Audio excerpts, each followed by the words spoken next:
नमस्ते साथीहरू।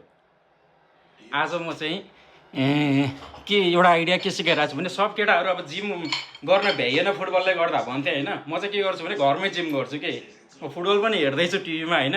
यही टाइममा चाहिँ म के गर्दैछु जिम पनि गर्दैछु के। सबै मान्छेले त्यही गर्न सकियो नि त। डम्बेल किन्ने, घरमा ल्याउने, डम्बेल उचाल्ने, फुटबल पनि हेर्दै गर्ने हो कि होइन भन्नुहोस् त। एकैचोटि भयो। अनि यो पोर्चुगलको र स्पेनको अनि अर्जेन्टिनाहरूको केसमा चाहिँ मलाई कसैले त साँच्चीकै कसलाई सपोर्ट गर्छस् भन्यो भने चाहिँ म चाहिँ सिधै क्रिस्टियानो रोनाल्डोलाई सपोर्ट गर्ने हो, अनि सिधै पोर्चुगललाई सपोर्ट गर्ने हो, सिधै स्पेनलाई सपोर्ट गर्ने हो, सिधै लेमिन यामाललाई सपोर्ट गर्ने हो। सबै नेपालीहरूले त्यही गर्नुपर्छ। किन त्यो गर्नुपर्छ भने नि साथीहरू, पोर्चुगलमा कति नेपालीहरू चाहिँ कागज नभइकन, पेपरै नभइकन बसेका कति नेपालीहरूलाई पोर्चुगलले नागरिकता दिएर सेटल गराइदिएको छ। आजभन्दा 4-5 वर्ष अगाडि पोर्चुगल छिर्यो, मान्छेले 4-5 वर्षमा नागरिकता पाउँथ्यो। अहिले पनि 2 महिना अगाडि मात्र स्पेनको सरकारले के गरिरहेछ, कति नेपालीहरू चाहिँ अनडकुमेन्टेड नेपालीहरूलाई चाहिँ नागरिकता दिएको छ। त्यही भएर स्पेन र पोर्चुगलमा कति कागजविहीन नेपालीहरू सेटल भएर बसेका छन्, त्यहाँ छिरेर कति प्रगति गरेका छन्, कति रेमिटेन्स पठाइरहेका छन् देशको लागि।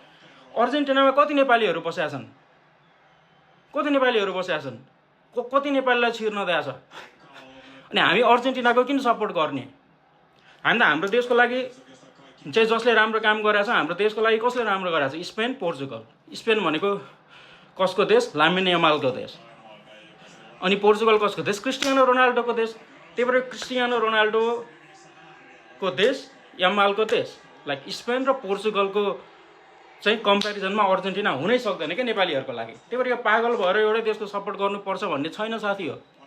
हाम्रो देशको लागि जसले राम्रो गर्छ त्यसैलाई सपोर्ट गरौँ। अनि फुटबल अब दिनको 4-5 घन्टा फुटबल आउने भएपछि फुटबल हेर्दा केही त गर्नु पर्यो नि, कि जिम गर्नु पर्यो, कि केही कुराहरू पढ्नु पर्यो। त्यही भएर म चाहिँ केटाहरूलाई के भन्छु भने घरमै यस्तै गरी मैले जस्तै डम्बेल ल्याउने, घरमै एटलिस्ट डम्बेल उचाल्ने काम गर्ने साथीहरू। किनभने आफ्नो शरीर त बनाउनु पर्यो नि। उनीहरू फुटबल खेलेर त्यत्रो पैसा कमाइरहेछन् अनि हामी चाहिँ के फुटबल हेरेर मात्र बस्ने हो र? बुझ्नुभयो ल। यति भन्दै मेरो भिडियो यहीँ टुङ्ग्याउँछ।